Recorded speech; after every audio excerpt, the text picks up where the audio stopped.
అదరగొట్టే కారం రంగు రుచి ఆచి కారం పొడి. డిప్యూటీ సీఎం పవన్ కళ్యాణ్ పర్యటనలపై అటు పేరు నాని వ్యాఖ్యలు, తెలంగాణ మంత్రులు పవన్ కళ్యాణ్ మీద చేస్తున్నటువంటి వ్యాఖ్యల మీద ప్రస్తుతం మనతో పాటు ఎలమంచిలి ఎమ్మెల్యే సుందరం విజయ్ కుమార్ గారు ఉన్నారు. సార్, ఇప్పుడు ప్రధానంగా చూస్తే టార్గెట్ పవన్ కళ్యాణ్ అనే విధంగా వైసీపీ ఫ్లైట్లో విషయంలో కానీ అసలు చంద్రబాబు కానీ పవన్ కళ్యాణ్ కానీ లోకేష్ కానీ కంటిన్యూగా ఫ్లైట్ జర్నీ చేస్తున్నారు. అసలు వీళ్ళు ఎలా చేస్తున్నారు, దీని లెక్కలు ఏంటనే విధంగా అడుగుతున్నారు. ఏం చెప్తారు దీని మీద? అదే అంటున్నానండి, లెక్కలు కావాలంటే లెక్కలు ఇస్తాం కదా. ఇప్పుడు మీకు ఒక రోజు 24 అవర్స్లో వాళ్ళు ఎన్ని పనులు చేస్తున్నారు? ఆ పనులు చేసేటప్పుడు దెర్ ఈజ్ అన్ ఆప్షన్. మీరు దానికి ఏమైనా అడిగితే అసెంబ్లీలోకి రండి, లేకపోతే ఒక ఫార్మాట్లో మీరు అడగండి. అడిగితే దీనికి డెఫినెట్గా చెప్తాం. దానికి జస్టిఫికేషన్ ఇవ్వకుండా ఏది జరగదే. ఇది ఎంత డబ్బులు, ప్రజల డబ్బులు. ప్రతి పనికి మేము చేసే ప్రతి పనికి ఖర్చు పెట్టే ప్రతి రూపాయికి కూడా మేము జస్టిఫికేషన్ ఇస్తాం.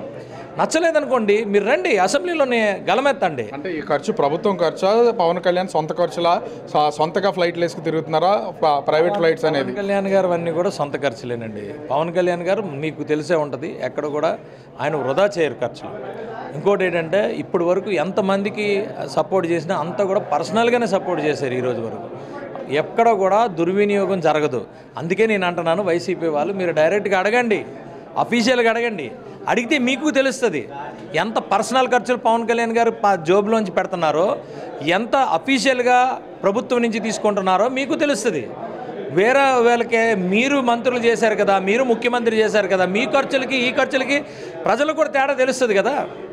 నేను అడుగుతాను, మీకు నిజంగా చిత్తశుద్ధి ఉంటే మీరు అడగండి. అంటే పవన్ కళ్యాణ్ పర్సనల్గా తన ఖర్చులు పెట్టుకుంటున్నారా, లేకపోతే ఎవరన్నా అంటే పైకి కనిపించినటువంటి వ్యక్తులు ఈ ఖర్చులన్నీ భరిస్తున్నారా? ఎవ్వరూ ఉండదండి, అలాంటిది ఏమి ఉండదు.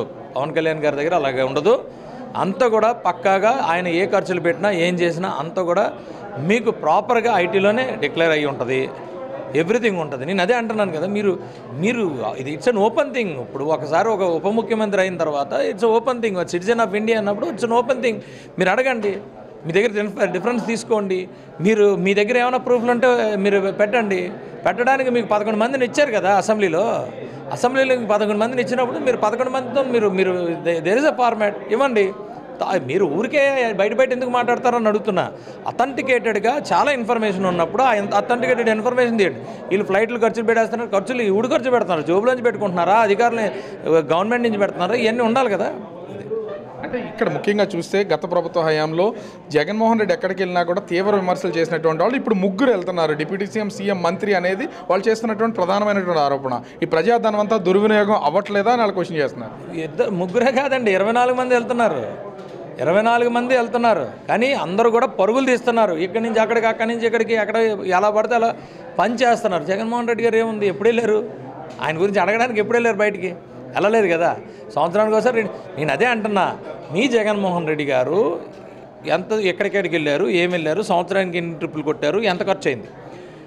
చంద్రబాబు నాయుడు గారు ఎన్ని ట్రిప్పులు వెళ్ళారు, ఎంత ఖర్చు అయింది? ఇవన్నీ ఎంత ఖర్చు, గవర్నమెంట్ది ఎంత, ప్రైవేట్ది ఎంత, ఏం పరిస్థితి, ఏమేమి కార్యక్రమాలు చేశారు మీరు అడిగితే మేము కూడా ఏ కార్యక్రమం చేసాం, ఎన్ని మీటింగ్లు పెట్టాం, ఎంతమందితో మాట్లాడి, ఎంతమందిని బతిమాలాం, ఎంతమందిని ఇచ్చేసాం, ఇవన్నీ కూడా చెప్తాం కదా. ఊరికే తిరిగేస్తున్నారు, తిరగకపోతే అక్కడ కనపడలేదంటారు. తిరిగితే తిరిగేస్తున్నారు, ఊరికే ఖర్చులు పెట్టారు. ఇవన్నీ కాదు. అథెంటికేటెడ్గా మాట్లాడండి.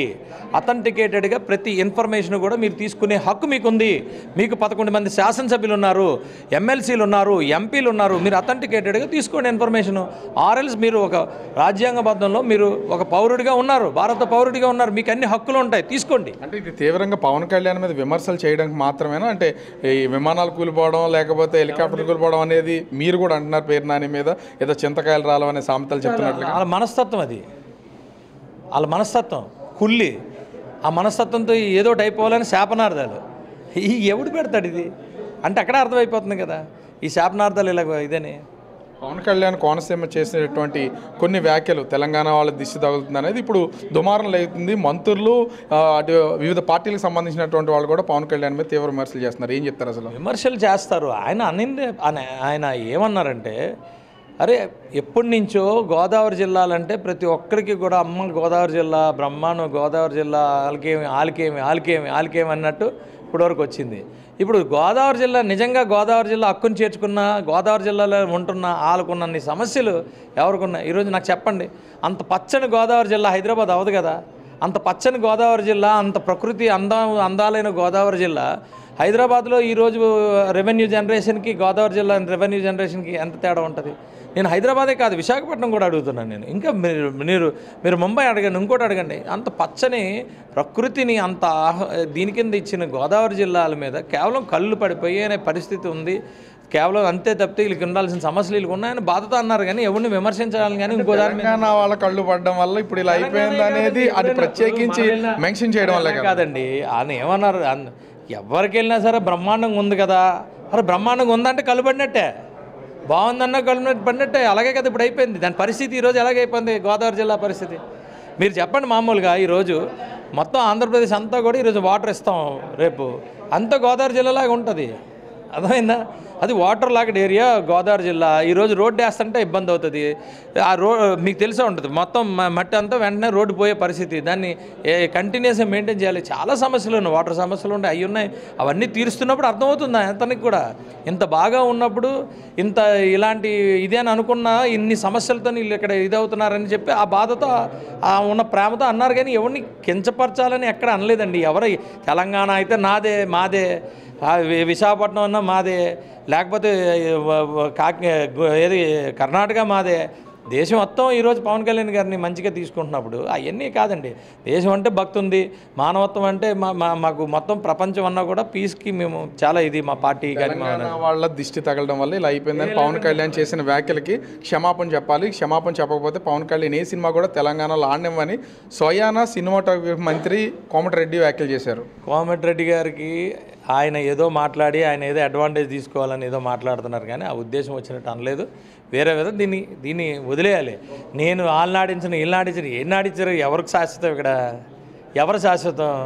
అప్పుడు కూడా పేరు నాని గారును అలాగే ఉన్న వాళ్ళందరూ కూడా మేము అది ఆడిచ్చాం ఇది ఆడిచ్చాం అన్నారు. ఎక్కడ ఆడిచ్చారు? ఇప్పుడు ఉన్నారా అధికారంలో? ఇవన్నీ మాట్లాడద్దండి, అవన్నీ మాట్లాడాల్సిన పని లేదు. ఎవరు శాశ్వతం కాదు. ఏమైనా సమస్య ఉంటే మాట్లాడండి. నేను అది ఆడిచ్చాను ఇది ఆడిచ్చాను, నీకు పవర్ దేనికి ఇచ్చారు? ఇవన్నీ ఉండదండి. తెలంగాణ అయినా ఆంధ్రప్రదేశ్ అయినా అందరూ కూడా బ్రహ్మాండంగా ప్రశాంతంగా ఉండాలి, అందరూ ఇది ఉండాలి. ఒక కన్సర్న్తో మాట్లాడామంతే. ఏది ఉత్తరాంధ్ర ఉన్న గోదావరి జిల్లాలో మీద ఉన్న కన్సర్న్స్తో దాని మీద ఉన్న ప్రేమతో మాట్లాడింది తప్పితే ఇంకోళ్ళు ఎవరి మీద విమర్శించడానికి అయితే కాదు. Thank you. అంటే తెలంగాణకు సంబంధించి పవన్ కళ్యాణ్ చేసినటువంటి వ్యాఖ్యలు కేవలం కోనసీమ మీద ఉన్నటువంటి కన్సర్న్తో తప్ప తెలంగాణ ప్రజలను కించపరిచే విధంగా కాదు. ముఖ్యంగా ఇక్కడ చూస్తే ఇటు పేర్నాని పవన్ కళ్యాణ్ విమాన ప్రయాణాల మీద చేసినటువంటిది ఇది కేవలం దాన్ని అడిగితే మొత్తం లెక్కలన్నీ ఇస్తాం, అంతేగాని అడగకుండా మీ దగ్గర ఉన్నటువంటి ఎమ్మెల్యేలని పక్కన ఎక్కడో దాచుకుని దీన్ని వ్యవహారం నడుతూ విమర్శలు చేయడం కరెక్ట్ కాదు. మీరు అడగండి పూర్తి లెక్కలు ఇస్తామని జనసేన పార్టీ నుంచి కూడా చెప్తున్నటువంటి పరిస్థితి అయితే ఉంది. ఓవరాల్గా వీళ్ళు ఓర్వలేని తనంతోనే ఈ విధమైనటువంటి విమర్శలు చేస్తున్నారని యలమంచిలి ఎమ్మెల్యే సుందరపు విజయకుమార్ చెప్తున్నటువంటి పరిస్థితి కనిపిస్తోంది. కెమెరామెన్ అజయ్తో రాజు బిగ్ టీవీ, విశాఖపట్నం.